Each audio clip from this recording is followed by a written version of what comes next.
This typical pubescent problem was in effect during the height of my problems with my father and stepmom, you know, the typical wicked stepmom story.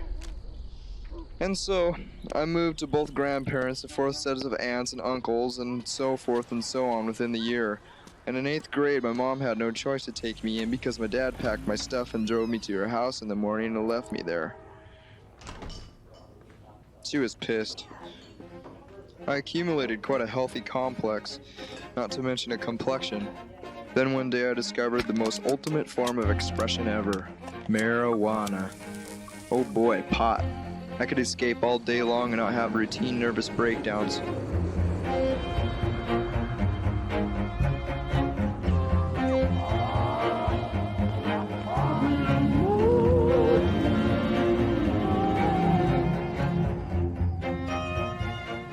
Trevor was a guy I hated but resorted to becoming friends with because he was the only person I could get pot from. He was the kingpin. Trevor, Ace, John, Darren, and all white trash, low-life scum of the earth, according to the jocks, had been going to this girl's house after school, and they invited me. We got to the door, and a very fat girl let us in. It wasn't obvious to me for over an hour that this girl seemed kind of quiet, until one of the guys pointed out that she was in a special ed class. I'm sure a lot of kids would call her a retard, and some just slow, and at the time and still to this day I would call her quiet and illiterate, but not retarded. The object of the guys who had been going there for the past month was to steal booze from the downstairs basement den of her house. While others distracted her, one would go down and take a fifth, and then exit out the downstairs. So we did this routine every other day and got away with it for about a month. And during that month happened to be the epitome of my mental abuse from my mother. It turned out that pot didn't help me escape my troubles too well anymore, and I was actually enjoying doing rebellious things like stealing booze and busting store windows, and nothing ever mattered. I decided within the next month I'll not sit on my roof and think about jumping, but I'll actually kill myself.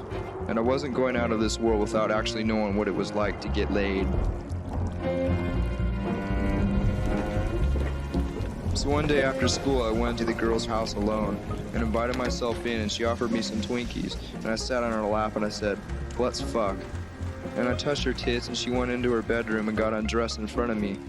And I watched and realized that it was actually happening. So I tried to fuck her but didn't know how, and asked her if she had ever done this before, and she said a lot of times, mainly with her cousin. I got grossed out very heavily with how her vagina smelled and her sweat reeked, so I left.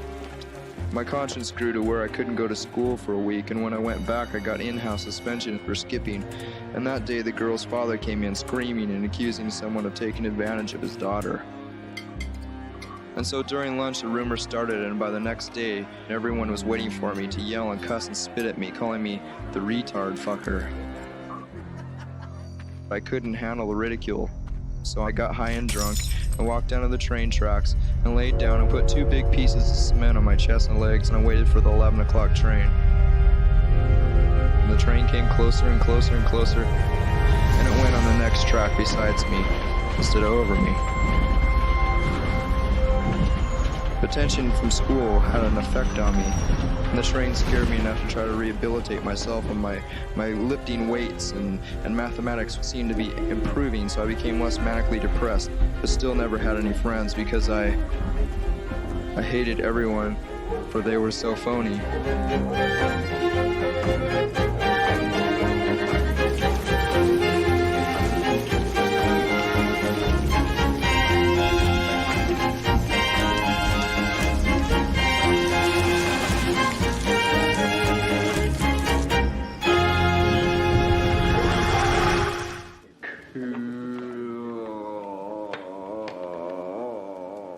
Where's the...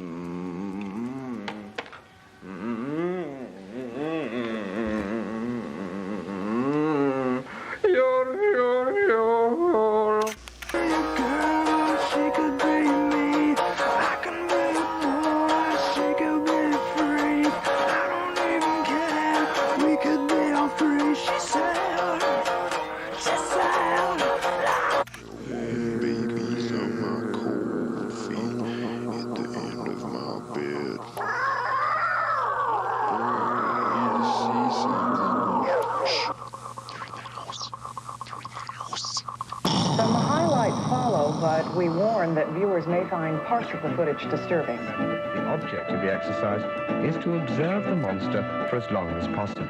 Think I'll go for a walk outside now. The summer sun's calling my name. He's sucking dry all the resin from the bone. Water A person who is success-minded has a success consciousness and success awareness. Into the sunshine. Why is that so groovy?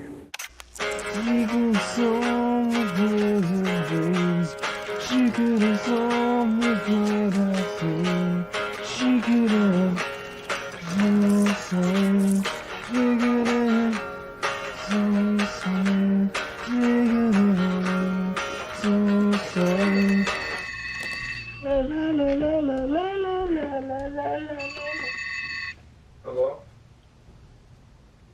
No, she's not. She went to work.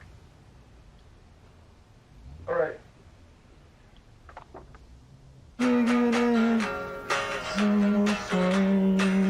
Bass part.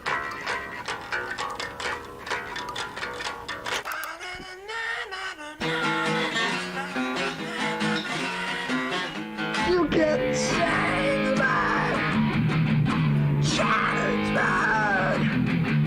Changed, man.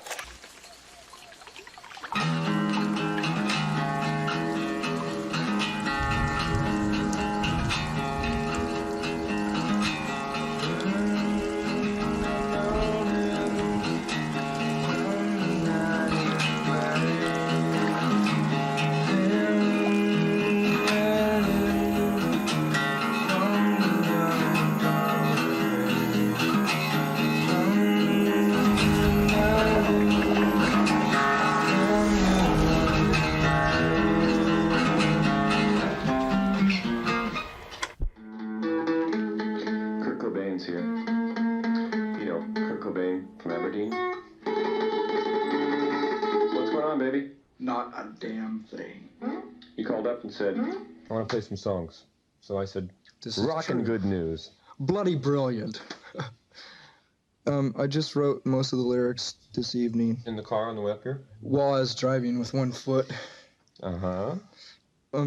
Yeah, that's what I did, and I just thought I would just come here and say hi.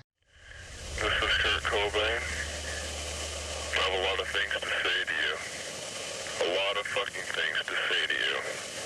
You parasitic little fucking cunts. You're not writing about my band. You're writing about how jealous you are of my wife. You have absolutely no fucking idea what you're doing. You will find out. I don't care if this is a recorded threat. I'm at the end of my ropes. Never been more fucking serious